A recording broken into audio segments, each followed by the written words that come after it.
بسم اللہ الرحمن الرحیم۔ السلام علیکم۔ صحیح مسلم کی حدیث نمبر 1989 میں حضرت اسامہ بن زید رضی اللہ تعالیٰ عنہ سے روایت ہے کہ نبی کریم صلی اللہ علیہ وآلہ وسلم مدینہ کے محلوں میں سے ایک محل یا قلعے پر چڑھے، پھر فرمایا، کیا جو کچھ میں دیکھ رہا ہوں تم بھی دیکھ رہے ہو؟ بے شک میں تمہارے گھروں میں فتنوں کی جگہیں اس طرح دیکھتا ہوں جیسے بارش کے گرنے کی جگہوں کو، یعنی جو بوندوں کی طرح بہت ہوں گے۔ یہ حدیث جو فتنوں کے بارے میں نے آپ کو بیان کی، اس کی وجہ یہ ہے کہ حضور صلی اللہ علیہ وسلم کی وصال کے بعد جو کہتے ہیں نا شاہ سے زیادہ شاہ پرست والے، تو کچھ لوگوں نے اچھا بننے کے لیے، قریبی بننے کے لیے کچھ ایسی حدیثیں گھڑی جھوٹی، کچھ ایسے واقعات بیان کیے گئے جو نہ حقیقت تھے اور نہ ان کا جو حقیقت سے کوئی تعلق نہ تھا، صرف نفرت پیدا کرنے کے لیے۔ کیونکہ صحابہ کرام حضرت ابوبکر صدیق رضی اللہ تعالیٰ عنہ خلیفہ بن گئے تھے، تو جو لوگ ان کو پسند نہیں کرتے تھے یا جو حضرت علی کرم اللہ وجہہ کو پسند کرتے تھے، انہوں نے اپنے طور پر، اس میں حضرت علی کرم اللہ وجہہ کا کوئی حصہ نہیں تھا، نہ حضرت بی بی فاطمہ رضی اللہ تعالیٰ عنہ کا کوئی کردار یا حصہ تھا۔ یہ سب جھوٹی باتیں گھڑی گئی اور یہ دکھایا گیا کہ حضور صلی اللہ علیہ وسلم جو حضرت علی کرم اللہ وجہہ کو غدیر خم میں بنا کے گئے تھے خلیفہ۔ تو ابھی جو میں آپ کو حدیث بخاری کی پیش کرنے والا ہوں، آپ کو اندازہ ہو جائے گا کہ یہ بات بھی کس قدر غلط بیانی ہے اور اس کا حقیقت سے کوئی تعلق نہیں ہے، بلکہ حقیقت جو ہے وہ یہ ہے کہ بخاری کی حدیث ہے کہ حضرت کعب بن مالک انصاری رضی اللہ تعالیٰ عنہ سے روایت ہے کہ مجھے حضرت ابن عباس رضی اللہ تعالیٰ عنہ نے بتایا کہ ایک دن حضرت علی رضی اللہ تعالیٰ عنہ بن ابی طالب رسول اللہ صلی اللہ علیہ وآلہ وسلم کے پاس سے باہر آئے، جبکہ آپ مرض وفات میں مبتلا تھے۔ لوگوں نے پوچھا، اے ابو الحسن، رسول اللہ صلی اللہ علیہ وآلہ وسلم اب کیسے ہیں؟ انہوں نے کہا، الحمدللہ اب اچھے ہیں۔ حضرت عباس بن عبد المطلب نے ان کا ہاتھ پکڑا اور کہا، اللہ کی قسم تم 3 دن کے بعد محکوم اور لاٹھی کے غلام بن جاؤ گے، کیونکہ اللہ کی قسم میں رسول اللہ صلی اللہ علیہ وآلہ وسلم کو دیکھ رہا ہوں کہ عنقریب آپ اس مرض سے وفات پا جائیں گے۔ میں بنو مطلب کے چہروں ان کی موت کے وقت پہچانتا ہوں۔ آؤ ہم رسول اللہ کے پاس جا کر اس امر کے متعلق دریافت کریں کہ آپ کے بعد کون آپ کا خلیفہ ہوگا۔ اگر آپ نے ہم لوگوں کو خلافت دی تو معلوم ہو جائے گا، اور اگر آپ نے کسی دوسرے کو خلافت سونپی تو بھی معلوم ہو جائے گا، اور تب آپ ہمارے متعلق حسن سلوک کی اسے وصیت فرمائیں گے۔ حضرت علی رضی اللہ تعالیٰ عنہ نے کہا، اللہ کی قسم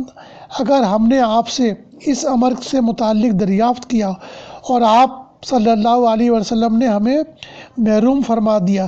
تو آپ کے بعد لوگ ہمیں کبھی خلیفہ نامزد نہیں کریں گے۔ اللہ کی قسم میں تو رسول اللہ صلی اللہ علیہ وآلہ وسلم سے خلافت کے متعلق سوال نہیں کروں گا۔ یہ بخاری کی حدیث نمبر 4447 ہے۔ تو اس حدیث سے آپ اندازہ لگائیں کہ یہ حدیث جو ہے تقریباً یہ جو حجۃ الوداع کے بعد 1 ہفتے بعد یہ غدیر خم پہ خطبہ دیا تھا 18 ذی الحجہ کو، اس کے بعد آپ یہ لگا لیں کہ یہ ربیع الاول کا واقعہ ہے۔ تقریباً 2.5 مہینے بعد یہ حضرت عباس اور حضرت علی کرم اللہ وجہہ دونوں فرما رہے ہیں کہ آپ حضور صلی اللہ علیہ وسلم سے خلافت کے بارے میں پتہ کر لیں، لکھوا لیں۔ تو اس سے اندازہ لگائیے کہ یہ جو کہا جاتا ہے غدیر خم میں ہی حضرت علی کرم اللہ وجہہ کا ہاتھ پکڑ کے کہہ دیا تھا کہ آپ خلیفہ ہوں گے یا خلیفہ بلا فصل ہیں، تو اس کا اندازہ اب اس بخاری کی حدیث سے لگا لیں کہ یہ بات کتنی غلط تھی۔ اور کوئی اس کا اگر واقعی ہوتا تو حضرت علی کرم اللہ وجہہ تو خود موجود تھے، وہ یہ نہیں کہتے کہ میں نہیں آپ سے پوچھوں گا، کہ اگر آپ نے منع کر دیا تو۔ اور حضرت عباس بھی فرما رہے ہیں کہ جا کے پہلے ان سے پوچھ لیں کس کو اب وہ خلیفہ بنائیں گے۔ تو اس سے زیادہ کیا ثبوت ہوگا اس کا کہ دونوں ہی شخص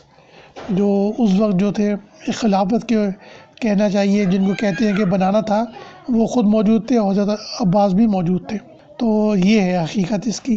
اور باقی جو غدیر خم ہے اس کی حقیقت یہ ہے کہ نبی کریم حجۃ الوداع سے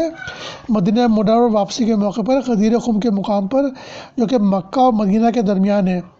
پر خطبہ ارشاد فرمایا تھا، اور اس خطبے میں حضرت علی رضی اللہ تعالیٰ عنہ کی نسبت ارشاد فرمایا تھا، یعنی جس کا میں دوست ہوں، علی بھی اس کا دوست ہے۔ اس کی وجہ یہ تھی کہ رسول اللہ صلی اللہ علیہ وسلم نے حضرت علی رضی اللہ تعالیٰ عنہ کو یمن کا حاکم بنا کر بھیجا تھا، اور حضرت علی وہیں سے محصولات وغیرہ وصول کر کے اور ان کی تقسیم اور بیت المال کے حصے کی ادائیگی کے فوری بعد حضور صلی اللہ علیہ وسلم کے پاس حج کی ادائیگی کے لیے پہنچے۔ اس موقع پر محصولات کی تقسیم کے حوالے سے بعض حضرات نے حضرت علی رضی اللہ تعالیٰ عنہ پر اعتراض کیا، اور یہ اعتراض براہ راست نبی کریم صلی اللہ علیہ وسلم کی خدمت میں حاضر ہو کر دہرایا۔ آپ صلی اللہ علیہ وسلم نے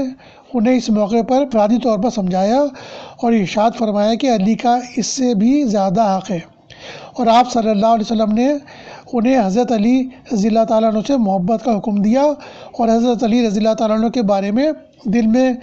کدورت اور میل رکھنے سے منع فرمایا، اور آپ صلی اللہ علیہ وسلم نے یہ محسوس کرتے ہوئے حضرت علی رضی اللہ تعالیٰ عنہ کی قدر و منزلت اور ان کا حق بیان کرنا ضروری سمجھا۔ چنانچہ آپ صلی اللہ علیہ وسلم نے سفر حج سے واپسی پر مقام غدیر خم میں ایک خطبہ ارشاد فرمایا: اے اللہ، جو مجھے دوست رکھے گا علی کو بھی دوست رکھے گا، میں جس کا محبوب ہوں گا